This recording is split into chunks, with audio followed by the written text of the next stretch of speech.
Putin কাকুর fan follower কারা আছেন? মানে মাঝে মাঝে এই লোকটা এমন এমন কাজ করে, একজন বিধর্মী হয়েও সারা পৃথিবীর মুসলিমদের নিরঙ্কুশ ভালোবাসা অর্জন করছেন। রাশিয়া ইউক্রেন যুদ্ধের গল্প নয়, আজকে পুতিন যেই ঘোষণা দিয়েছেন আমি অন্তরের অন্তঃস্থল থেকে ধন্যবাদ জানাই। যদিও এখানে রাশিয়ার স্বার্থ আছে অনেক কিছু, যেমন ধরেন রাশিয়া ইউক্রেন যুদ্ধে ইরান রাশিয়ার জন্য যে ভূমিকা রাখছে, এটা রাশিয়াকে যুদ্ধে অ্যাডভান্টেজ দিছে, জয়ের পথে অনেক ধরনের সাপোর্টিং ভূমিকা কাজ করছে। তো আজকে ইরানের যখন এই দুর্দিন, তখন রাশিয়া সরাসরি যুদ্ধে না জড়ালেও ইরানের যেটা হার্ট, সেইটাকে রক্ষার জন্য ঘোষণা দিয়েছেন, দায়িত্ব নিতে চান। দর্শক, আপনারা জানেন যে এই যে অভিযানটার মূল টার্গেট কি? মূল টার্গেট হচ্ছে ইরানের পারমাণবিক কর্মসূচিকে স্থগিত করে দেওয়া, ইরানকে পারমাণবিক শক্তিতে বলিষ্ঠ হতে না দেওয়া। তো নানান জলটল ঘোলাইছে ট্রাম্প, এমনে সেমনে চাপ চুপ দিছে, বাট কোথাও কোনো কাজ হইছে? হয় নাই। এখন দেখেন, যখন ইরানের গুরুত্বপূর্ণ পারমাণবিক স্থাপনাগুলোতে হামলা চলছে, গুরুত্বপূর্ণ পরমাণু বিজ্ঞানীদেরকে শেষ করে দেওয়া হয়েছে, যেগুলার ক্ষতি করছে এগুলা খুব গুরুত্বপূর্ণ না, যেগুলা মেইন গুরুত্বপূর্ণ সেগুলাই কিন্তু টার্গেট। আর যুক্তরাষ্ট্র হয়তো হামলা চালালে ওইগুলার ক্ষতি হবে। বাট এরই মাঝখানে এই যে ইরানের পরমাণু প্রকল্পগুলোকে রক্ষা করার জন্য প্রস্তাব দিয়েছে রাশিয়ার প্রেসিডেন্ট ভ্লাদিমির পুতিন। এক প্রতিবেদনে এই তথ্য জানিয়েছে গণমাধ্যম দ্য ইকোনমিক টাইমস।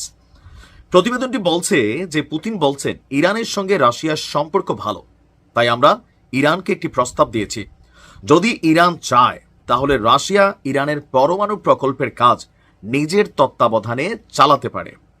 ইরানের ইউরেনিয়াম যাতে শান্তিপূর্ণ কাজে ব্যবহার করা হয় সেই বিষয়ে রাশিয়া প্রয়োজনে নজর রাখবে, যদি এই বিষয়ে ইরান রাজি হয়। ইরানের বুশেহার শহরে দুটি পারমাণবিক চুল্লি তৈরি হচ্ছে, এই কাজের দায়িত্বে কিন্তু আছে রাশিয়ার বিজ্ঞানীরা। রাশিয়া যে আগে আসছে, এখানে রাশিয়ার কিন্তু স্বার্থ আছে। যেমন বাংলাদেশে যে আপনি দেখেন আমাদের পারমাণবিক যে বিদ্যুৎ কেন্দ্র, এখানে কারা কাজ করতেছে? টোটাল প্রজেক্টটা রাশিয়া করতেছে না? লজিস্টিক্স বা বিভিন্ন সাপোর্ট আমরা দিচ্ছি, কিন্তু মূল কাজটা কে করছে? রাশিয়া। তো ইরানের ভিতরে কিন্তু সেম। এখন যেহেতু টার্গেট ইসরায়েলের বা যুক্তরাষ্ট্রের ইরানের পরমাণু সংস্থাগুলো, তো স্বাভাবিক কোনো অভিযান হলে তাদেরও ক্ষতি হবে, তাদের পরমাণু বিজ্ঞানীদেরকেও শেষ করে দেওয়া হবে। সেখান থেকে পুতিন বেসিক্যালি কৌশলে একটা এই ঘোষণাটা দিয়েছেন। বলা হচ্ছে যে এ নিয়ে নেতানিয়াহুর সাথে ফোনে কথা বলেছে পুতিন। নেহু বলছেন বুশহারের ওই এলাকায় তারা আক্রমণ করবে না। এখন করবে না, পুতিনরে বলছে, আবার কইরেও দিতে পারে। রাশিয়া কি ইরানকে অস্ত্র দেবে কিনা অনেকের প্রশ্ন ছিল গণমাধ্যমের কাছ থেকে, যে পুতিন বলছেন জানুয়ারিতে রাশিয়া এবং ইরান একটি চুক্তি করেছে।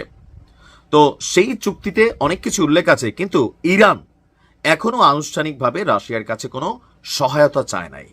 বুঝতে পারছেন? ইরান যতটুকু লড়াই করতেছে, দৃশ্যত নিজেদের যে সামরিক ভান্ডারকে তারা সমৃদ্ধ করছে, ডেভেলপ করছে, সেই জায়গা থেকে তারা কিন্তু লড়াইটা চালিয়ে যাচ্ছে।